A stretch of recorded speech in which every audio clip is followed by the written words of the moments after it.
বড় লোকের মেয়ে যখন পরীক্ষায় কম নাম্বার পায়। মম জাস্ট ওয়েট বেবি। মম আগে আমার কথাটা শোনো।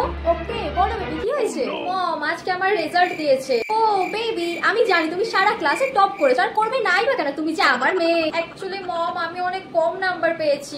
বেবি তুমি এত ভয় পাচ্ছ কেন? তুমি কত পেয়েছো সেটা তো বলো। মম আমি অনেক কম পার্সেন্টেজ পেয়েছি। বেবি তোমার এই রেজাল্টের উপর তো তোমার ফিউচার ডিপেন্ড করছে না, সো প্লিজ বেবি এটা নিয়ে তো টেনশন করার কিচ্ছু নেই। সো কত পেয়েছো সেটা আমাকে বলো। মম আমি মাত্র 20% পেয়েছি। বেবি আই থিঙ্ক তুমি মনে হয় ক্লান্ত হয়ে গেছো, তুমি ঘরে যাও, গিয়ে রেস্ট নাও। ওকে মম। 20টা করে প্রাইভেট রেখেছি, পার মান্থ আমি ওদের 40,000 করে দিই, তারপরে আমার বেবিটা এত কম নাম্বার কি করে পেলো? না না আমার বেবিটাকে কষ্ট দেওয়া যাবে না, আমি চাই না কোনোভাবেই আমার বেবিটা কষ্ট পাক। প্রিন্সিপালকে টাকা খাইয়ে যেভাবেই হোক আমার বেবিটাকে পরের কাছে তুলে দিতে হবে, তাতে যত টাকা লাগে আমি দেবো, কিন্তু আমি চাই না আমার বেবিটা এরকম করে কষ্ট পাক। আমি যখন পরীক্ষায় কম নম্বর পাই। ও মা এই বেবি আজকে তোর রেজাল্ট বেরানোর কথা না?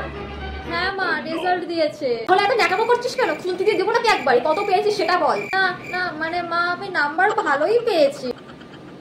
আমি না একটু ঘুমাতে যাচ্ছি, আমার শরীরটা খুব টায়ার্ড লাগছে আর ঘুম পাচ্ছে, আমি কালকে কথা বলছি। হ্যাঁ এই দাঁড়া, এবার আমি গেলাম। ঘুমাবি পরে, আগে কত পেয়েছিস সেটা বলে যা। আমি 100তে 40 পেয়েছি। 100তে মাত্র 40 পেয়েছিস? আজ তোর একদিন কি আমার একদিন। মা এইবারটার মতো মাফ করে দাও, আমি পরের বারে ভালো নাম্বার তুলবো। তোর মতো গাধা মেয়ে কোনোদিনও ভালো নাম্বার আনতে পারবে না। তোর পিছনে আমি খালি খালি এত টাকা ঢালছি, তোর দ্বারা কিচ্ছু হবে না। তোর মাথার মধ্যে খালি গোবর ভরা। পড়াশোনা ছাড়া তুই সব পারিস, হা করে ফোন গিলতে পারিস, হা করে টিভি দেখতে পারিস, হা করে গিলতে পারিস, দেই করে নাচতে নাচতে ঘুরতে যেতে পারিস। আমি আজ তোর বাবার সাথে কথা বলছি, এক্ষুনি তোর বাবাকে ফোন করছি। মা বাবাকে ফোন করো না, আর হবে না। হ্যালো হ্যাঁ তোমার মেয়ে পরীক্ষায় ফেল করেছে, ওর পিছনে আর খালি খালি টাকা নষ্ট করা যাবে না। তুমি আজই ঘটকের সাথে কথা বলো, তোমার মেয়ের জন্য একটা ভালো বিয়ের সম্বন্ধ ঠিক করো। হ্যাঁ হ্যাঁ ওর দ্বারা আর পড়াশোনা হবে না, তাড়াতাড়ি বিয়ে দিতে হবে, তাহলেই বুঝবে ঠেলা। Bye bye tata good bye गया।